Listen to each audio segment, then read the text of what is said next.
괜찮으십니까? 예. 제가 워낙에 목소리가 작다는 그런 얘기를 들어서 얼마 전에 60일 지정 생존자라는 뭐 드라마를 봤는데 혹시 드라마 보신 분 손들어 보세요. 부끄러워서 안 보시는구나.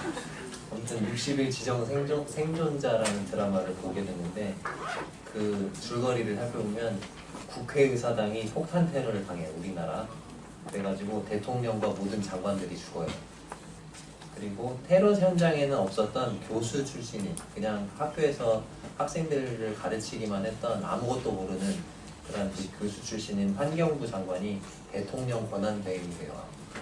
그래서 이제 여러 가지 겪는 문제들을 정의롭고 또 정의와 원칙에 따라서 리더십을 발휘하면서 문제들을 해결해 나가는 내용인데 내용이 참 좋았어요.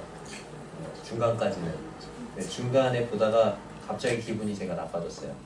왜냐면 그 드라마에서 차별금지법이 정의의 편에 속한 것인 것처럼 이렇게 포장을 하고 있었기 때문입니다. 이 동성애 옹호 단체들이 이 드라마의 배후에 있나 보다 이제 그런 생각을 좀 했습니다. 성도님들 차별금지법에 대해서 들어보셨습니까? 네. 네, 지금 우리 교회 기도 제목에도 나와 있죠.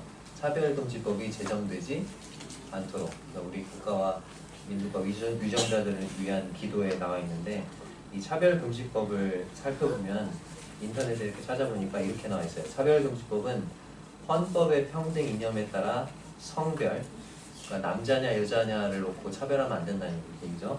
장애, 그리고 병력, 그 전에 무슨 질병을 알았던 그런 기록, 나이, 출신 국가, 출신 민족, 인종, 뭐 흑인종이냐 백인종이냐 뭐 그런 것들, 피부색, 언어, 출신 지역, 전라도냐 경상도냐 뭐 그런 거죠.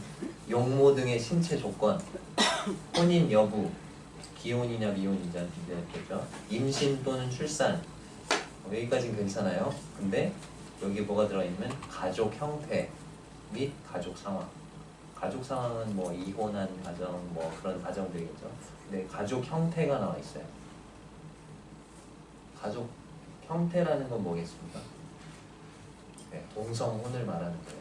그리고 종교, 사상이나 정치적 의견, 범죄 전력, 보고 처분. 그 다음에 또 문제가 되는 게 나와 있어요. 성적 지향. 뭡니까? 네, 동성애를 말하는 거죠. 학력, 사회적 신분 등을 이유로 한 정치적, 경제적, 사회적, 문화적 생활의 모든 영역에 있어서 합리적인 이유 없는 차별을 금지하고자 하는 법률이다. 이렇게 나와 있어요. 사람을 차별하지 말아야 한다. 이것은 성경에서 하나님께서 말씀하고 계시는 거예요. 그런데 사탄이 하는 일은 뭐예요?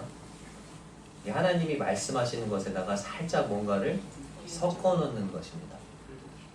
그리고 그것을 완전히 다른 것으로 왜곡시켜 버린다는 것이 문제입니다. 차별을 금지하는 것, 그것은 하나님이 성경에서 말씀하고 계시는 거예요. 그러나 동성애나 동성혼 역시 하나님이 금지하고 계십니다. 차별금지법에 들어가 있는 그 차별금지의 조건 중에 방금 살펴봤던 성적 지향, 가족 형태 이런 것들이 있는데 아까 말씀드렸듯이 성적 지향은 동성애를 가리키고 가족 형태는 동성혼을 가리키는 것입니다. 즉 결과적으로 차별금지법은 무엇을 옹호하는 법이에요? 네, 동성애와 동성혼을 옹호하는 법입니다. 하나님은 사람을 차별하는 것은 금지하세요. 그러나 차별금지법에는 동의하지 않으세요. 왜냐하면 차별금지법이 내포하고 있는 동성애와 동성혼 역시 금지하시기 때문입니다. 우리 기독교인들이 차별금지법을 반대하는 이유는 동성애자들이 차별 대우를 받아야 된다. 우리가 그렇게 믿고 생각하기 때문이 아니에요. 차별금지법이 우리가 차별금지법을 반대하는 이유는 동성애자들은 성경을 볼 때 잘못되었습니다 라고 이렇게 말할 수 있는 우리의 권리를 금지하고 처벌하기 때문에 우리가 차별금지법을 반대하는 것입니다. 실제로 이미 차별금지법이 제정된 영국과 같은 나라에서는 동성애가 잘못되었다 그렇게 교회 강단에서 말하면 어떻게 되죠? 네, 처벌을 받습니다. 동성애자들이 저희들 결혼주례 해주세요. 목사님을 찾아갔는데 목사님이 저는 못하겠습니다. 그렇게 거절하면 어떻게 되죠? 네, 체포를 당하고 벌금형에 처해지는 그런 사례들이 실제로 있습니다.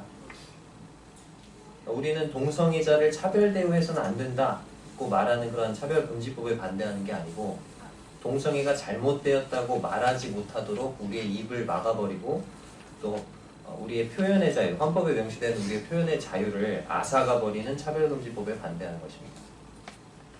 오늘 그 말씀의 주제가 차별금지법은 아닌데요. 오늘의 주제는 차별금지법이 아니라 차별금지입니다.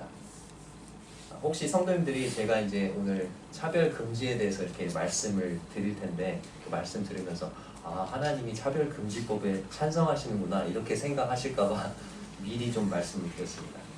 자, 오늘 말씀의 제목은 사람을 차별하여 대하지 말라입니다. 오늘 말씀의 제목이 뭐라고요? 사람을 차별하여 대하지 말라. 사람을 차별하여 대하지 말라. 오늘 성경 본문은 야고보서 2장 1절에서 13절입니다.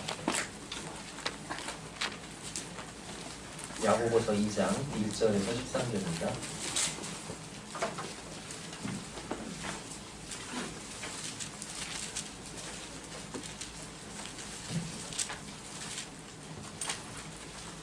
왜 우리는 사람을 차별하여 대하지 말아야 할까요? 이 본문에서는 세 가지 이유를 말씀하고 있습니다. 우리 함께 교독하는 동안에 그 세 가지 이유가 뭔지 한번 이렇게 눈으로 한번 찾아보시기 바랍니다. 제가 먼저 읽겠습니다. 2장 1절에서 13절까지입니다. 신약성경 376쪽입니다. 야고보서 2장 1절에서 13절입니다. 제가 먼저 읽겠습니다. 내 형제들아 영광의 주 곧 우리 주 예수 그리스도에 대한 믿음을 너희가 가졌으니 사람을 차별하여 대하지 말라. 만일 너희 땅에 금가운 죄를 띠고 아름다운 옷을 입은 사람이 또 남다른 옷을 입은 가난한 사람이 올 때에 너희가 아름다운 옷을 입은 자를 눈여겨보고 말하되 여기 좋은 자리에 앉으소서 하고 또 가난한 자에게 말하되 너는 거기 서 있든지 내 발등상 아래 앉으라 하면 너희들이 서로 차별하며 내 사랑하는 형제들아 들을지어다. 하나님이 세상에서 가난한 자들을 택하사 믿음에 부요하게 하시고 또 자기를 사랑하는 자들에게 약속하신 나라를 상속으로 받게 하지 아니하셨느냐. 너희는 도리어 가난한 자를 없으시게 두다. 부자는 너희를 억압하며 저쪽으로 끌고 가지 아니하느냐. 그들은 너희에게 대하여 일컫는 바 그 아름다운 이름을 비방하지 아니하느냐. 너희가 만일 성경이 좁혀되고 내 이웃 사람을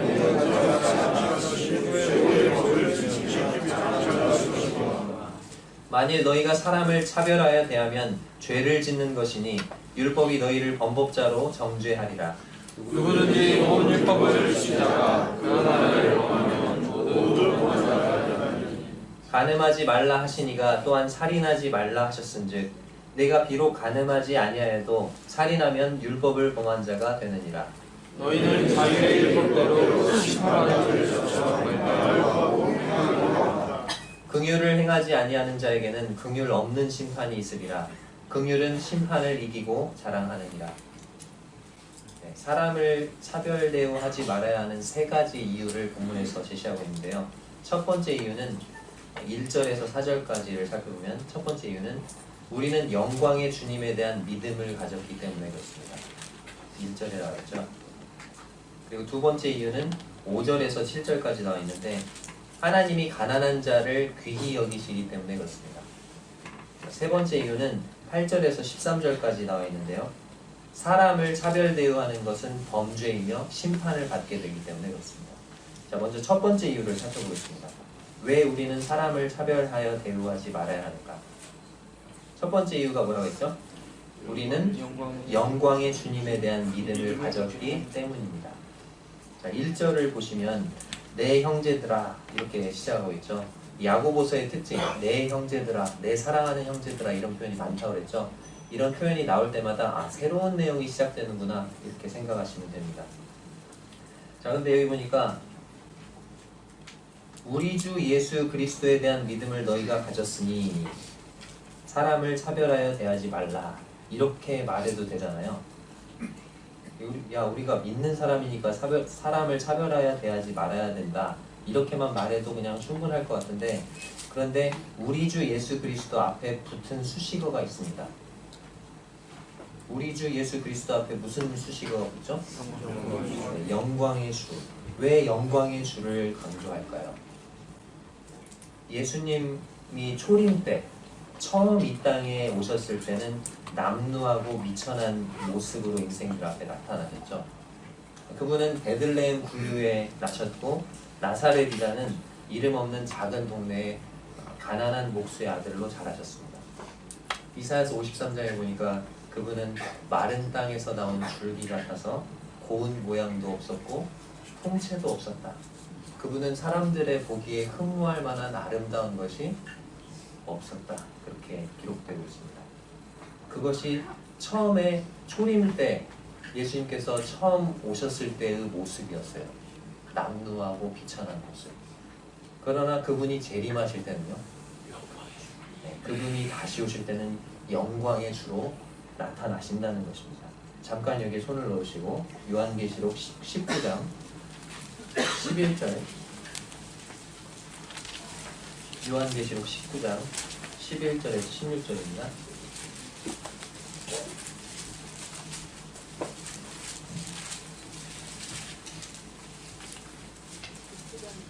요한계시록 19장 11절에서 16절입니다.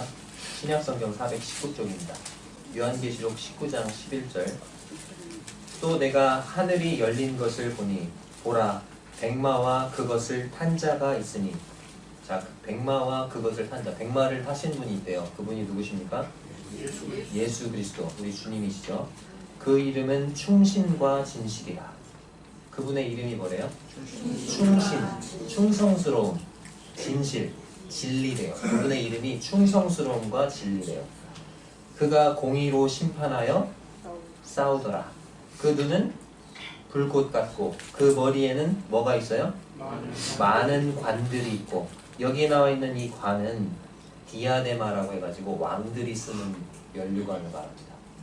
우리 승리자의 관은 스테파노스라고 해가지고 월계관, 우리 뭐 운동 경기 하고 나서 이기는 사람에게 그리스 로마 신화 때 줬던 그 월계수건으로 만든 그 관이죠. 우리가 쓰게 될 관은 그런 관인데, 여기에 나와 있는 이 관은 뭐예요? 왕이 쓰는 면류관이라고요. 근데 관을 하나를 썼어요? 많은 관을 썼어요? 네. 우리 주님은 면류관 하나로는 부족하신 분이십니다. 많은 관들이 합당하신 분이시죠. 그리고 또 이름 쓴 것 하나가 있으니 자기밖에 아는 자가 없고, 주님만 아는 이름이 있으시대요. 그리고 또 그가 피 뿌린 옷을 입었는데, 자, 초림 때는 주님의 피가 십자가에 적셔졌죠. 그러나 재림 때는요, 누구의 피가 그분의 옷에 적셔질까요? 그분의 대적들의 피가, 원수들의 피가 그분의 옷에 적셔질 것입니다. 그 이름은 뭐라고 되어 있습니까? 13절에 하나님의 말씀이라 칭하더라. 요한복음 1장 1절에 태초에 말씀이 계십니다. 말씀이 육신이 되어 우리 가운데 거하시니 우리가 그 영광을 보니 아버지의 독생자의 영광이요 은혜와 진리가 충만하더라. 하나님의 말씀이 바로 즉 우리 주 예수 그리스도시죠. 하늘에 있는 군대들이 희고 깨끗한 세마포 옷을 입고 백마를 타고 그를 따르더라. 여기 하늘에 있는 군대들이 누굽니까? 바로 우리들의 모습입니다. 여기 보니까 희고 깨끗한 세마포 옷을 입었잖아요. 네. 그리스도의 심판대에서 상급을 받고 희고 깨끗한 세마포 옷을 입고 함께 주님과 재림할 때 함께 우리가 내려오는 것을 말합니다. 15절. 그의 입에서 예리한 검이 나오니 그것으로 만국을 치겠고 친히 그들을 철장으로 다스리며, 철장은 쇠 지팡이를 말씀하시는 거죠. 또 친히 하나님 곧 전능하신 이의 맹렬한 진노의 포도주들을 밟겠고 그 옷과 그 다리에 이름을 쓴 것이 있으니, 그 백마탄 우리 주 예수 그리스도의 옷과 다리에 이름이 쓰여져 있대요. 근데 그 이름이 뭡니까? 만왕의 왕이요 만주의 주라 하였더라. 만왕의 왕이시고 만주의 주 되신, 주님의 영광을 가리시고 오셨죠. 처음 초림 때는, 재림 때는요, 다시 오실 때는요, 완전한 영광을 다 드러내시고 영광의 주로 오신다는 것입니다. 초림 때는 남루하고 미천한 모습으로 인생들 앞에 나타나셨지만 재림 때는 영광의 주로 나타나신다는 거죠. 근데 세상은 초림 때 그분을 무엇으로 판단했죠? 겉모습으로 판단했습니다. 잘못 판단한 것입니다. 그분은 겉으로는 가난해 보였지만 가장 부유하신 분이셨어요. 그분은 겉으로 보기에 낮은 위치에 있는 것처럼 보였지만 가장 높은 곳에 계신 영광의 주님이셨던 것입니다. 이와 같은 영광의 주님에 대한 믿음을 가진 우리들이 어찌 겉모습으로 사람을 판단하고 차별 대우가 할 수 있겠습니까? 2절 다시 본문으로 돌아가세요.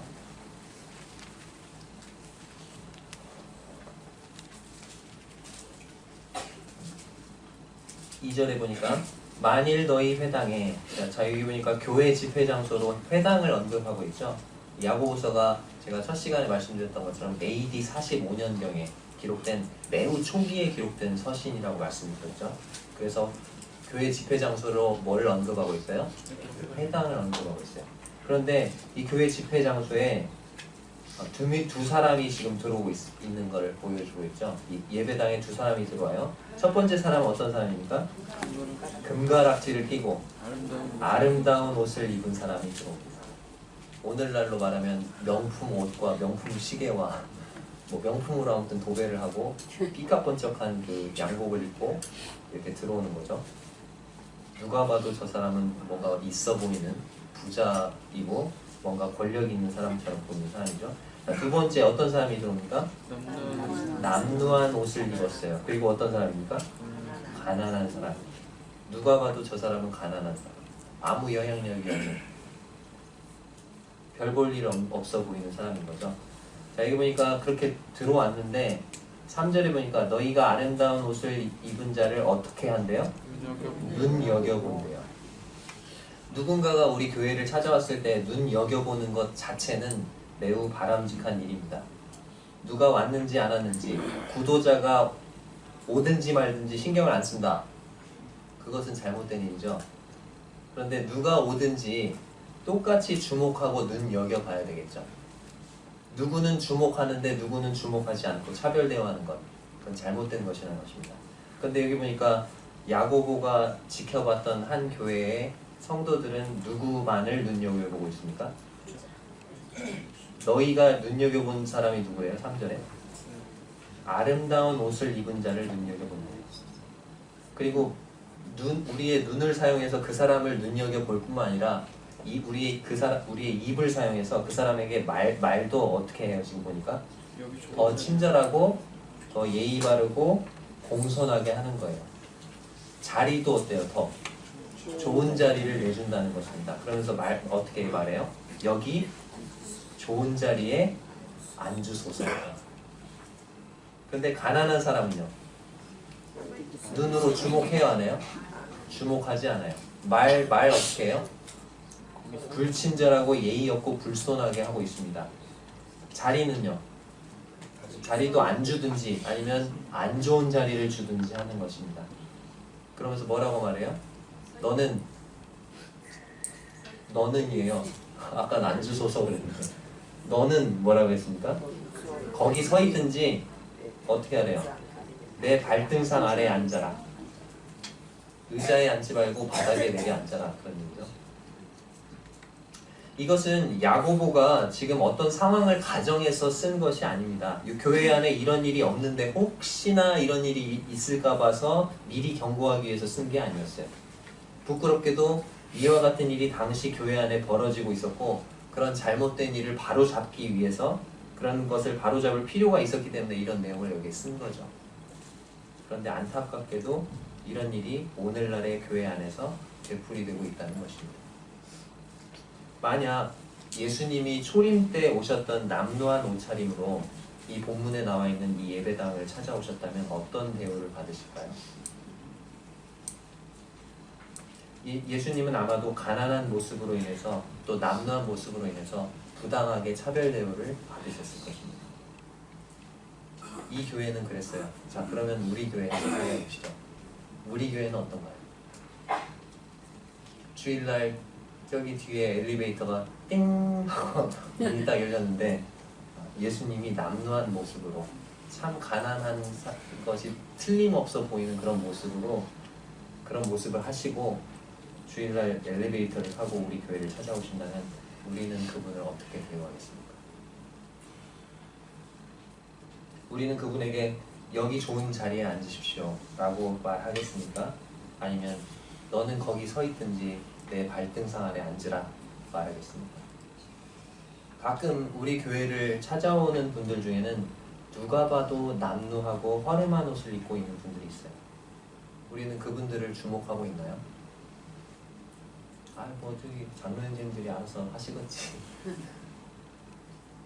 그분들을 투명인간 취급하고 있지 않나요? 나는 저 사람 안 봤어. 못 본 거야. 다른 성도들이 가서 인사하겠지. 구원받은 성도들만 주목하고 있지 않나요? 다른 모임에서 우리 모임을 방문한 성도님들만 주목하고 있지 않나요? 겉모습으로 인해 그런 분들을 우리 관심에서 소외하고 있지 않나요? 우리가 이제 그런 분들을 만날 때 세 가지를 했으면 좋겠습니다. 첫 번째 따라해 주시기 바랍니다. 주목하자. 주목하자. 두 번째, 먼저 다가가 밝게 인사하자. 세 번째, 그분들에게 친절하고 공손하게 대하자. 네. 왜 그렇습니까? 왜 우리가 그렇게 해야죠? 첫 번째 이유가 말씀드렸죠. 우리가 무슨 믿음을 가진 사람들이에요? 영광의 주님에 대한, 영광의 주 우리 주 예수 그리스도에 대한 믿음을 가진 사람들이기 때문에 그렇습니다. 겉모습을 가지고 차별 대우하는 것, 이 세상이 하는 일입니다. 우리는 이 세상에 속한 사람들인가요? 아니잖아요. 나중에 예수님을 만났을 때 혹시 우리에게 그렇게 말씀하셨으면 좋겠습니다. 나중에 예수님을 만났을 때 예수님이 우리에게 그렇게 말씀해 주신다면 참 좋을 것 같아요. 내가 그때 너희 교회를 찾아갔었는데 네가 그때 나를 반갑게 맞아주어서 참 고마웠다. 우린 그렇게 얘기하겠죠. 제가 언제 그렇게 했어요, 주님? 주님이 그렇게 대답하시겠죠. 그 가난한 자에게 행한 것이 바로 나에게 행한 것이란다. 4절을 읽겠습니다. 시작. 너희끼리 서로 차별하며 악한 생각으로 판단하는 자가 되는 것이 아니냐. 우리가 사람을 차별해서 대우할 때 그것은 어떤 생각으로 판단하는 것이라고요? 악한 생각으로 판단하는 것이라고 말씀하고 있습니다. 우리가 부자이고 좀 권력이 있어 보이고 그런 힘이 있어 보이는 사람들을 호의적으로 대하는 이유가 뭐죠? 왜 우리가 그런 사람들에게 호의적으로 대합니까? 친해지려고 하고 그 사람을 통해서 뭔가 나에게 이득이 돌아올 것이라는 그런 생각 때문에 그렇게 하는 것입니다. 왜 우리가 가난한 자들을 차별 대우하죠? 그를 통해서 내가 얻을 것이 별로 없다. 오히려 내게 손해가 될 것 같다. 그런 생각 때문에 그렇게 하는 것입니다. 그런데 그런 생각은 어떤 생각입니까? 악한 생각으로 판단하는 것이라고 말씀하고 있습니다. 이제 두 번째, 우리가 사람을 차별하여 대하지 말아야 될 두 번째 이유는 5절에서 7절까지 나와 있는 것처럼 하나님이 가난한 자를 귀히 여기시기 때문에 그렇습니다. 두 번째 이유가 뭐라고요? 네, 하나님이 가난한 자를 귀히 여기시기 때문에. 5절에 보면 가난한 자들이 하나님의 눈에는 어떤 사람들이라고 소개되어 있는지 4가지로 소개하고 있어요.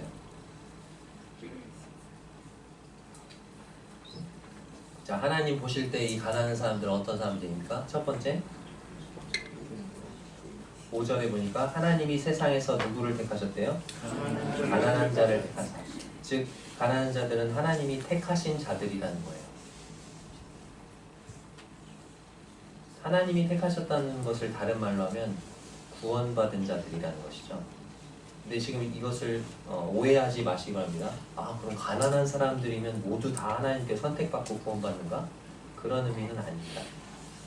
왜 여기서 가난한 사람들을 하나님이 택하신 자들이라고 말씀하셨냐면, 성도님들 한번 생각해 보세요. 부자들과 가난한 자들 중에서 누가 더 복음에 더 잘 반응하고 구원받기가 쉽죠? 가난한 자들이죠. 구원에는 두 가지 측면이 있습니다. 하나님께서 주권적으로 선택하시는 게 있고 우리 인간편에서 복음을 들었을 때 그것을 믿음으로 받아들이는 측면이 있어요. 근데 여기 보니까 하나님이 택하셨다. 그 말은 그 사람이 복음을 믿고 구원받았다는 거죠. 자, 예수님도 이 가난한 자들이 구원받기가 쉽지 부자들은 구원받기가 어렵다. 그것을 말씀을 하신 적이 있죠. 한 부자 청년이 예수님께 나왔습니다. 그리고 물었어요. 선한 선생님, 제가 어떻게 해야 영생을 얻습니까? 그러니까 예수님 뭐라고 대답하셨어요? 어찌하여 나를 선하다 하느냐? 선하신 분은 오직 하나님 한 분이시다. 그러면서 살인하지 말고 간음하지 말고 도둑질하지 말고 거짓 증거하지 말고 네 부모를 공경하라. 그랬더니 이 부자의 대답이 가관이죠. 뭐라고 해요? 이거 제가 어려서부터 다 지켰는데요. 그러니까 뭐라고 해요? 너에게 아직도 한 가지 부족한 것이 있다. 내게 있는 것을 다 팔아서 가난한 자들에게 나눠줘라. 그리고 나서 나를 따라라. 근데 그 부자 청년은 어떻게 했습니까? 그렇게 했습니까? 거기 보니까 그가 큰 부자이므로 심히 근심하며 떠나갔다고 돼 있어요. 그가 가진 재물이 예수님을 믿고 따르는데 장애가 되었다는 것입니다. 그 부자 청년은 예수님과 재물 중에서 뭘 택한 거예요? 재물을 택하고 말았어요. 그 사람은 천국 문 앞에까지 갔다가 예수님을 택하지 않고 재물을 택함으로써 하나님 나라에 들어갈 수가 없었던 거죠. 그래서 예수님이 이렇게 말씀하십니다. 부자가 하나님 나라에 들어가는 것이 얼마나 어려운지. 자, 무엇이요? 낙타가 바늘귀로 들어가는 것이 부자가 하나님 나라에 들어가는 것보다 쉽다. 그렇게 말씀하셨습니다. 가난한 자들은 하나님이 택하신 자들이라고 여기 소개되어 있죠. 자, 두 번째, 가난한 자들 어떤 사람들이라고 소개되어 있습니까? 믿음에 있어서 부유한 자들이라고 되어 있어요. 다시 말하면 하나님을 믿는 믿음이 더 부자인 사람들이다. 이 가난한 자들이. 부자들은 무엇을 믿습니까? 자신들의 재물을 믿잖아요. 돈을 믿잖아요. 통장의 잔고를 믿고 하나님보다는 자기가 가진 땅을 더 믿고 의지하는 사람들이 부자들이에요. 그래서 부자들은 하나님을 믿는 믿음에 있어서는 가난한 자들이에요. 그러나 가난한 성도들은 어떤 사람들입니까? 온전히 하나님만을 믿고 의지하는 사람들이죠. 그래서 그들은 하나님을 믿는 믿음에 있어서는 부유한 자들, 부자들인 것입니다. 이 땅에서 비록 가난한 성도들, 가난하게 살지라도 천국에 가면 그분들이 더 부자일 거예요. 세 번째, 가난한 자들을 어떻게 소개하고 있습니까? 하나님을 사랑하는 자들이라고 소개하고 있죠. 자기를 사랑하는 자들에게 이렇게 되어 있습니다. 부자들은 뭘 사랑할까요? 재물을 사랑하겠죠. 그러나 가난한 자들입니다. 가난한 성도들은 온전히 누구만을 사랑할까요? 하나님만을 사랑할 것입니다. 우리 가끔씩 듣잖아요. 필리핀 성도들에 대한 간증을. 지난주에는 라오스 성도들에 대한 간증을 들었죠. 가난한 나라에 사는 그 성도님들의 간증을 들을 때마다 참 부끄러운 생각이 듭니다. 우리들에게는 하나님 말고도 사랑할 게 너무 주위에 널려 있어요. 그래서 우리가 정신을 바짝 차려야 되는 거죠. 근데 가난한 성도들은 오직 누구만을 사랑합니까? 오직 하나님만을 사랑하고 그분을 섬기는 성도들입니다. 네 번째, 이 가난한 자들을 어떻게 소개하고 있어요? 하나님이 약속하신 나라를 상속받을 자들로 소개하고 있습니다. 하나님은 이 가난한 성도들에게 천국을 상속받게 하신다는 것입니다. 이 땅의 부자들은요, 뭘 상속받죠? 잠깐 있다가 사라지는 이 땅의 재물과 땅을 상속받을 것입니다. 그러나 가난한 성도는 천국을 상속받는 자들입니다. 이렇게 가난한 자들이 하나님 보시기에 귀한 자들인데 어찌 감히 가난한 자들을 가난하다고 해서 무시하고 업신여길 수 있겠습니까? 그런데 6절에 보니까 슬프게도 이 모임 성도들은 어떻게 했어요? 6절에 6절 같이 읽겠습니다. 시작. 너희는 도리어 가난한 자를 업신여겼도다. 부자는 너희를 억압하며 법정으로 끌고 가지 아니하느냐. 자, 너희는 도리어 어떻게 했다고요? 가난한 자들을 업신여겼다. 우리는 그렇게 해서는 안 되겠죠. 하나님이 귀히 여기시는 그 가난한 자들을 우리도 귀히 여겨야 할 것입니다. 자, 그리고 이제 6절에서 5절에서는 가난한 자들이 하나님 보실 때 어떤 사람들인지를 4가지로 말씀하셨는데, 이제 6절과 7절에서는 부자들이 하나님 보시기에 어떤 사람들인지 3가지로 말씀하고 있어요. 첫 번째, 어떤 사람들입니까? 부자는 너희를 어떻게 한다고요? 억압하는 자들이다. 다른 번역에 보니까 영어 성경에는 착취하는 자들이라고 되어 있습니다. 뭐라고요? 착취.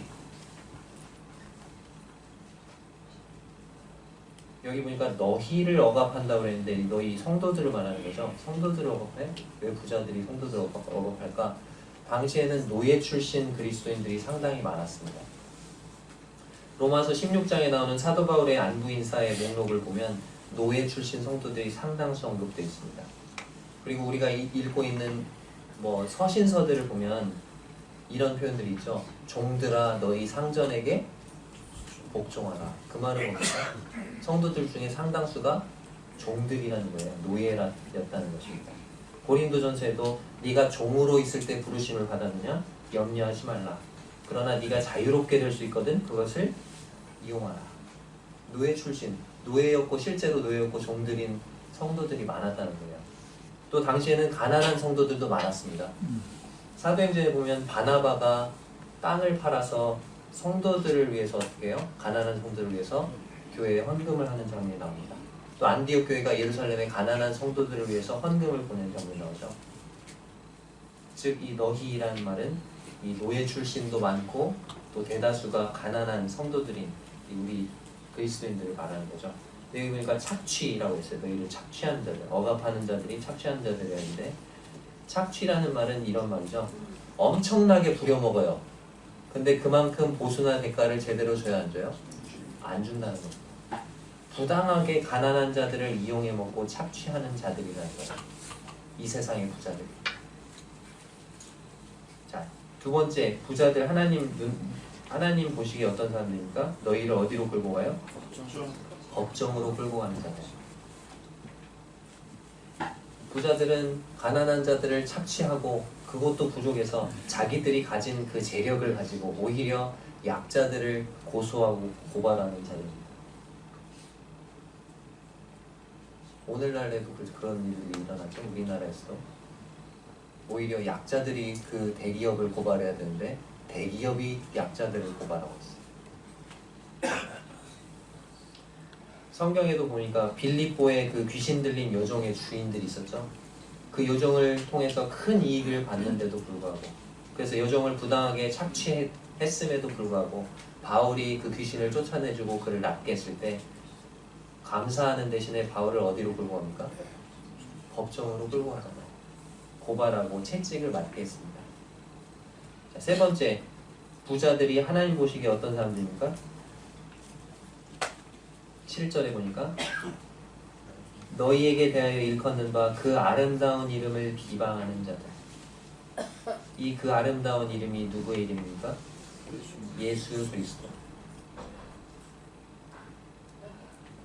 이 세상 사람들이, 특별히 부자들이 예수님 믿는 사람들, 그리스도를 믿는 사람, 저 사람들은 그리스도를 믿는 사람이야.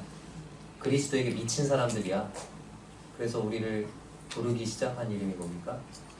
그리스도인. 그리스도인이라는 게 원래 그렇게 시작을 하는 거예요. 저 사람들 그리스도에게 미친 사람들. 한국에서는 이렇게 하죠. 예수에 미친 사람이다 하면 뭐라고? 예수 제일. 욕심쟁이도 아니고 무슨 예수 제일. 부자들은 주님의 이름을, 그 아름다운 이름을 영접하고 복종하는 대신에 비방하는 자들이라는 것입니다. 하나님 보시기에 이 세상 부자들은 믿는 자들을 착취하고 법정으로 끌고 가고 주님의 이름을 비방하는 자들입니다. 하나님 보실 때 가난한 자들은 귀한 자들인데, 이 하나님을 믿는 성도라는 사람들이 부자와 가난한 자들을 세상의 관점에서 바라보고 차별 대우한다면 이것이 얼마나 잘못된 일이겠습니까? 자, 이제 사람을 차별하여 대하지 말아야 될 세 번째 이유에 대해서 8절에서 13절까지 말씀하고 있는데요. 사람을 차별하여 대하지 말아야 될 세 번째 이유는, 사람을 차별 대우하는 것은 뭐예요? 범죄이고 뭘 받아요? 심판을 받게 되기 때문에 그렇습니다. 8절을 같이 읽겠습니다. 시작. 너희가 너희가 만일 성경에 기록된 대로 내 이웃 사랑하기를 내 몸과 같이 하라 하신 최고의 법을 지키면 잘하는 것이니라. 자, 성경에 기록된 최고의 법이 여기 나와 있죠. 뭐라고 되어 있습니까? 내 이웃 사랑하기를 내 몸과 같이 하라. 왜 이것이 최고의 법일까요? 이것이 사랑의 법이기 때문에 그렇습니다. 그리고 이것이 최고의 법인 이유는 모든 율법의 계명을 다 어떻게 해요? 요약하고 있고 완성하고 있는 법이기 때문에 이것이 최고의 법입니다. 사랑은 남에게 해를 끼쳐요? 끼치지 않아요? 해를 끼치지 않죠. 오히려 유익을 끼치죠. 사랑은 남의 것을 빼앗나요? 아니면 오히려 내 것을 남에게 주나요? 오히려 내 것을 아낌없이 내어주는 게 사랑이죠. 자, 여기 보니까 우리 앞에서 살펴봤었는데 10계명 중에서 사람들, 인간, 이웃과의 관계에 대한 그 계명들. 자, 제6이 뭐죠? 6계명. 살인하지 말라. 제5가 부모를 공경하다죠.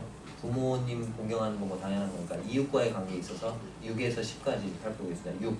살인하지 말라. 살인이 뭡니까? 남의 생명을 빼앗는 거예요. 자, 간음하지 말라. 제7이죠.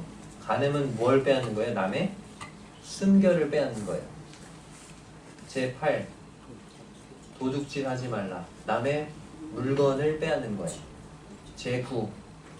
거짓 증거하지 말라. 다른 사람의 좋은 평판을, 명성을 빼앗아 버리는 거예요. 제10. 내 이웃의 것을 탐내지 말라. 탐내는 거 뭐죠? 남의 것을 빼앗고 싶은 마음이죠. 근데 사랑은 이 모든 계명을, 이 이웃에 대한 모든 계명을 어떻게 한다고요? 완성하고 요약하는 법이라는 것입니다. 이웃을 내 몸과 같이 사랑하는 사람은 결코 이웃에게 해를 끼치지 않을 것입니다. 내 이웃을 내 몸과 같이 사랑하는 사람은 다른 사람을 가난하다고 해서 차별 대우하지 않을 것입니다. 왜냐하면 사랑은 부자나 가난한 자나 차별하지 않고 그에게 친절을 베푸는 것이기 때문에 그렇습니다.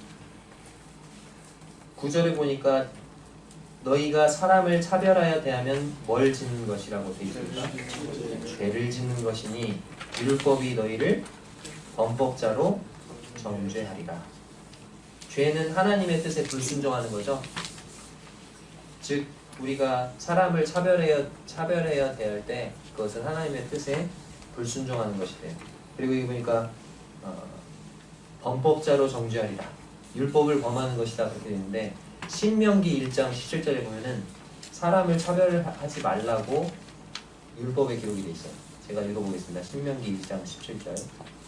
재판은 하나님께 속한 것인즉 너희는 재판할 때에 외모를 보지 말고 귀천을 차별 없이 듣고 사람의 낯을 두려워하지 말 것이며. 자, 여기 보니까 뭘 보지 말래요? 외모를 보지 말래요.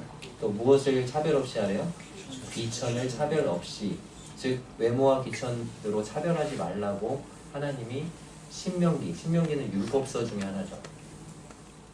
차별하지 말라라고 이렇게 율법에 기록되어 있는 거죠. 근데 차별했다 그러면 율법을 범하는 것이 되겠습니다. 그래서 범법하는 것입니다. 10절. 누구든지 온 율법을 지키다가 그 하나를 범하면 모두 범한 자가 되나니. 율법의 조항이 이제 크게는 10계명이지만 율법의 세세한 조항을 다 합쳐서 세보면 몇 개나 될까요? 613개가 됩니다. 613개. 613개가 되는데 그거를 다 지켰는데 완벽하게 다 이렇게 다 지켰는데 99.9% 다 지켰는데 하나를 못 지켰어. 그러면은 뭐 어떻게 된다고요? 모두 범한 자가 된다. 10개를 못 지키나 1개를 못 지키나 범법자가 되는 것은 매한가지라는 것입니다. 11절.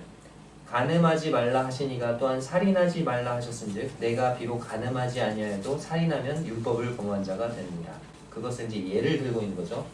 하나를 못 지키면 2개 중에 1개를 어겨도 범법자가 된다는 거예요. 2개를 다 못 지켜도 범법자가 되지만 여기 지금 율법에서 사람들이 생각하기에 가장 심각한 2가지 범죄를 예를 들고 있는데 두 개를 다 못 지키나 두 개 중에 한 개를 못 지키나 어떻다?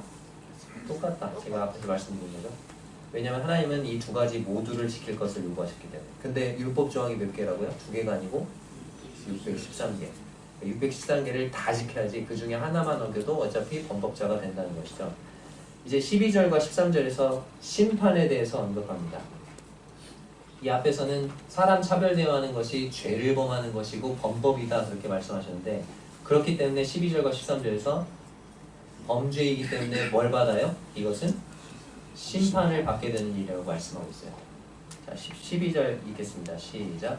너희는 자유의 율법대로 심판받을 자처럼 말도 하고 행하기도 하라. 자, 여기 보니까 자유의 율법대로 심판받을 자처럼, 자, 우리가 심판을 받는데요. 그러면 이 심판은 어떤 심판일까요? 천국과 지옥을 결정하는 심판일까요? 아닙니다. 성도들에게 하고 있는 말씀이죠. 그렇기 때문에 이것은 그리스도인의 상급을 결정하는 심판, 즉 그리스도의 심판대를 말하고 있습니다. 근데 이 심판대 앞에서 심판의 기준이 12절에 나와 있어요. 무엇대로 심판을 받는데요? 자유의 율법이래요. 자, 그럼 이 자유의 율법이 구약의 율법을 가리킬까요? 우리 그리스도인들이 구약 성경에 나오는 율법에 따라서 그리스도의 심판대에서 심판받나요? 아니죠. 이 심판의 기준이 자유의 율법이라고 돼 있어요. 영어 성경에는 자유를 주는 법이라고 돼 있어요. 우리에게 자유를 주는 법에 의해서 우리가 심판받는데요. 구약의 율법은 우리에게 자유를 주지 못하죠. 오히려 우리를 억압하고 패배하게, 실패하게 만듭니다. 자유를 주는 법이 뭘까요? 우리가 성경을 해석할 때 좋은 원칙은 뭐냐면 그 문맥에서 찾는 거예요. 가까운 데서 찾아야 돼요. 이 자유를 주는 법이 여기 방금 본문 안에 나와 있어요. 무슨 법일까요? 8절에 나오는 내 이웃을 사랑하라고 하신 최고의 법, 즉 사랑의 법을 말합니다. 우리는 그리스도의 심판대에서 사랑의 법에 의해서 심판을 받게 될 것입니다. 심판의 기준이 이 사랑의 법인데 심판의 대상이 뭘까요? 12절 끝부분에 자유의 율법대로 심판받을 자처럼 뭐도 하고 뭐 하래요? 말도 하고 행하기도 하라. 즉 우리의 심판의 대상은 말과 행동이라는 것입니다. 우리가 사랑을 근거로 해서 말했는가? 우리가 사랑을 근거로 해서 행동했는가? 그것에 대해서 심판을 받게 될 것이라는 것입니다. 사랑을 근거로 해서 우리가 말과 행동을 했을 때 그것은 상을 받게 될 것입니다. 그러나 사랑을 근거로 하지 않은 말과 행동, 이것은 상을 잃게 될 것입니다. 13절 같이 읽겠습니다. 시작. 긍휼을 행하지 아니하는 자에게는 긍휼 없는 심판이 있으리라. 긍휼은 심판을 이기고 자랑하느니라. 자, 여기 보니까 긍휼을 행하지 아니하는 자가 나와요. 이 긍휼을 행하지 아니하는 자는 이 사람도 이 본문 안에서 해석해야 되겠죠. 어떤 사람일까요? 앞에 나왔던 가난한 자를 어떻게 한 사람? 차별하고 멸시하고 긍휼을 베풀지 않았던 사람. 이 사람에게는 어떤 심판이 있대요? 긍휼 없는 심판이 있게 된다. 즉 우리가 행한 대로 하나님은 우리에게 갚아주신다는 거예요. 근데 사실 긍휼이라는 것은 우리 거듭난 그리스도인들의 증거잖아요.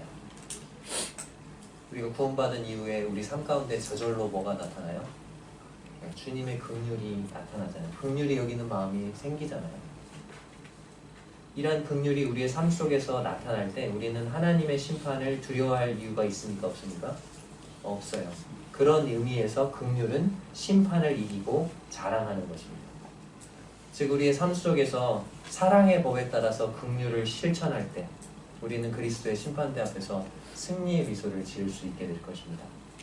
우리가 사랑의 법을 온전히 실천해서 겉모습으로 사람을 차별대우하지 않고 가난한 자들에게 긍휼을 베풀 때 우리는 심판받을 때 그리스도의 심판대 앞에서 담대함을 가질 수 있는 것입니다. 우리는 심판을 이기고 자랑하게 될 것입니다. 우리가 오늘 살펴본 본문에는 주로 가난한 자에 대한 차별이 나와 있죠. 이 야고보가 서신을 쓸 때, 이 서신을 쓸 당시에 유대 사회에 만연했던 차별이 바로 가난이었다는 것입니다. 오늘날 우리는 우리 주변에서 가난 이외에 여러 종류의 차별을 보죠. 나는 다른 사람을 차별 대우하는 사람일까요? 아닐까요? 잘 모르시겠죠? 그래서 제가 체크리스트를 준비했습니다. 7가지를 제가 말씀드릴 텐데 이 질문에 예 라고 대답하실 때마다 손가락을 1개씩 접으십시오. 그랬을 때 손가락이 7개 중에 7개 다 접힌다. 나는 완전 사람 차별주의자구나. 그렇게 생각하시면 되고, 손가락이 별로 안 접혔다. 그 말은 뭐예요? 나는 사람을 별로 차별하여 대하지 않는 사람이구나. 그렇게 생각하시면 됩니다. 자, 체크리스트 지금 진행합니다. 1번 준비되셨어요? 손가락을 좀 올려주시면 좋겠는데. 죄송합니다. 이게 다 보이는구나. 마음의 손가락을 접으세요. 마음의 손가락. 자, 1번. 나는 흑인보다도 백인에게 더 친절히 대한다. 접으신 분들 계시죠? 자, 2번 갑니다. 2번. 나는 노인보다도 젊은이들에게 더 친근하게 대한다. 3번. 나는 평범한 외모를 가진 사람보다도 매력적인 외모를 가진 사람에게 더 호의적이다. 4번. 나는 평범한 사람보다도 유명한 사람과 더 친분을 맺고 싶다. 5번. 나는 신체 장애를 가진 사람들보다 장애가 없는 사람과 더 친분을 맺고 싶다. 6번. 나는 가난한 사람보다도 부자들과 더 친해지고 싶다. 7번. 나는 외국인보다도 한국인에게 더 친근하게 대한다. 여기에 예라고 대답한 개수가 많다면 우리는 우리의 마음과 생각을 반성하고 돌이켜야 할 것입니다. 우리 주님은 맹인이었던 거지 바디메오와 또 가버나움에 지세 높은 로마 백부장을 차별하지 않으셨어요. 우리 주님은 멸시받는 사마리아 우물가의 여인과 또 유대인의 관원이었던 니고데모를 차별하지 않으셨어요. 그 모든 사람들을 차별 없이 대하셨습니다. 그런 주님을 우리가 믿고 따르잖아요. 그렇기 때문에 우리는 사람을 차별하여 대하지 말아야 합니다. 야고보서 2장 1절을 함께 읽고 이 시간 말씀 마치겠습니다. 야고보서 2장 1절 다 함께 읽겠습니다. 시작. 내 형제들아, 영광의 주 곧 우리 주 예수 그리스도에 대한 믿음을 너희가 가졌으면